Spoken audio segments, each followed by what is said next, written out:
Our collusion and corruption segment tonight, a bombshell revelation about the FBI investigation into Hillary Clinton's email scandal. New documents have come to light that show former FBI Director James Comey decided he wasn't going to prosecute Hillary Clinton before the investigation was even over. According to transcripts from the Senate Judiciary Committee, Comey began to draft the exoneration letter months before the investigation was close to completion. With me now to break this down, from the Daily Caller, Athey. Amber, thanks for being on the show today. Thanks for having me on, Liz. All right, Amber, this is quite the story. I mean, there's really nothing else to this except for the fact that the former director of the FBI made a conclusion to an investigation before he even knew the facts. What do you make of this? It's absolutely absurd. He decided to draft this statement exonerating Hillary Clinton before he even interviewed the key suspect, Hillary Clinton, and before he had interviewed 17 of her key aides in the case. This is a complete miscarriage of justice, and this is not how the FBI is supposed to be operating.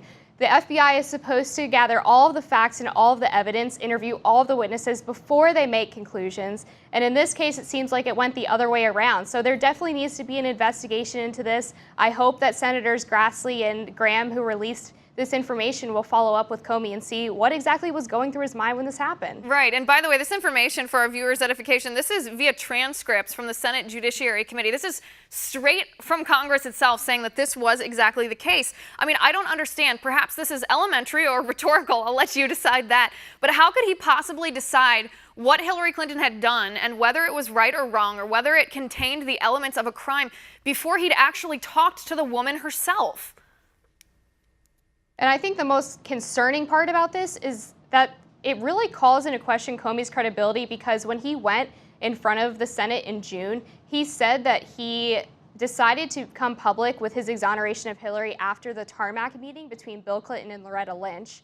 We now know that probably is not true. He also said in front of the House Intel Committee back in September that he absolutely had not made a decision on this case until after his July 2nd meeting with Hillary Clinton, and said that anyone who thought he was lying could come talk to him personally. Well, guess what? We all think you're lying now, so we'd love to talk to you, Comey. Right, there's going to be a lot of American citizens lining up outside his door waiting to have that conversation. Actually, wait a second. I want to go back to this. We have video of Director Comey testifying in Congress that the tarmac meeting that you mentioned between Bill Clinton and then Attorney General Loretta Lynch, that was the impetus for him to make that public statement. Take a look at this. Was your decision influenced by the Attorney General's tarmac meeting with the former President Bill Clinton? Yes, in a ultimately conclusive way. That was the thing that capped it for me, that I had to do something separately to protect the credibility of the investigation, which meant both the FBI and the Justice Department. Were there other things that contributed to that you can describe in an open session? There were other things that contributed to that. One significant item I can't. I know the committee's been briefed on. There's been some public accounts of it which are nonsense, but I understand the committee's been briefed on the classified facts. Probably the only other consideration that I guess I can talk about in an open setting is that at one point the Attorney General had directed me not to call it an investigation, but instead to call it a matter, which confused me and concerned me. But that was one of the bricks in the load that led me to conclude I have to step away from the department if we're to close this case credibly. All right, so Amber, you heard what he said there. We all heard what he said there, loud and clear, perhaps even louder this time, now that this new document has come to light. I mean, bluntly here, did he commit perjury when he said that was one of the conclusive reasons that he went public with it? I'm not a lawyer, so I don't want to make too harsh of a judgment, but I think it's certainly possible, and some people are saying that that is the case. And I think it's really ironic that in those statements, Comey said he was trying to protect the credibility of the DOJ and the FBI, but he just tarnished his own credibility by writing these statements exonerating Hillary before the investigation was even concluded. And this whole case reeks of corruption, it reeks of collusion. People guessed as soon as this investigation was started into Hillary's emails that she would not be prosecuted because of her last name. And everything about this letter released by Grassley and Graham just seems to confirm that suspicion that the Clintons are above reproach. They are never going to be brought to justice for any of their wrongdoings. Right, it does. It also seems to pile up the evidence, I guess, that James Comey is not a man of very strong character here, if he can't even, as director of the FBI, a federal law enforcement agency here, that he can't even wait until he has the facts of the matter in front of him before he draws a conclusion.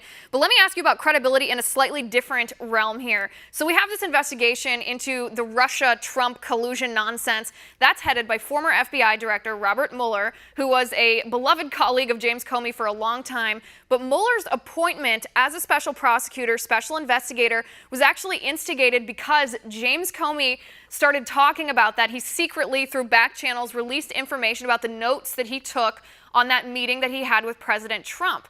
The fact, tie this together for me, Amber, the fact that he is now being called into question Comey's credibility, does that render Mueller and his appointment invalid too, since Comey himself is not credible? It certainly raises a lot of questions about Mueller's appointment, especially when you consider that a lot of the people Mueller has appointed to that investigation have been Hillary Clinton donors or former Hillary Clinton supporters. And I think everything surrounding this new revelation is a huge win for Trump and his administration, especially when you consider that back when Trump originally fired Comey, Deputy Attorney General Rod Rosenstein wrote in his letter recommending the firing that he didn't think that Comey handled the Hillary Clinton investigation correctly. And now it's coming back to turn out that no, he really didn't.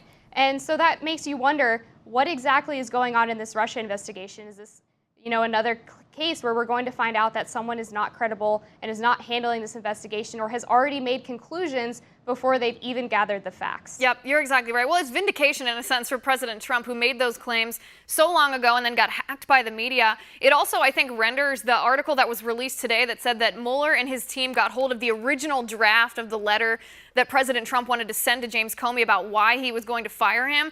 That original draft he decided not to send. He rewrote it and sent another one. But they're acting like this is a huge story, but it's not. It's just covering up this story. The fact that James Comey perhaps lied to Congress under oath. We'll have to wait and see. Hopefully there's more investigation into that. Amber, thanks for being here today. I appreciate it.